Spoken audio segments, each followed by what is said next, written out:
ACB ఇచ్చినటువంటి ఛార్జ్షీట్లో పేర్కొన్న దాంట్లో 21 లోపాలని ఏసీబీ కోర్టు రైట్ చేసింది. దీనికి ఆధారాలు ఏంటో చూపించండి. 3,500 కోట్ల కుంభకోణం అంటున్నారు. కనీసం 45 కోట్ల రూపాయలు, అది కూడా వ్యాపార సంస్థలకు సంబంధించినట్టు డబ్బులు లెక్కేశారు తప్పించి ఏమీ లేదు.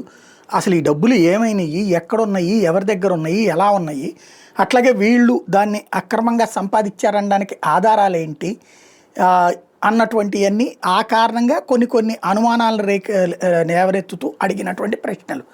వాటన్నిటి మీదనే ఇప్పుడు హైకోర్టు స్టే ఇచ్చింది. మరి ఇప్పుడు ఏం చేయాలి ఏసీబీ కోర్టు? యథాతథంగా వాళ్ళ ఛార్జ్షీట్ని ఆమోదిస్తే రేపు పొద్దున పై కోర్టులో కేసులు కొట్టివేయబడతాయి, లేదా తీర్పు ఇచ్చేటప్పుడు కేసులు కొట్టివేయబడతాయి. ప్రయోజనం ఏంటి?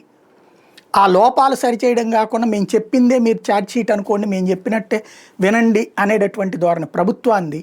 అదేమంటే హైకోర్టుల దగ్గరికి వెళ్ళి స్టేలు తెచ్చుకుంటున్నటువంటి పరిస్థితి. ఇప్పుడు ఏసీబీ కోర్టు ఏం చేస్తో చూడాలి.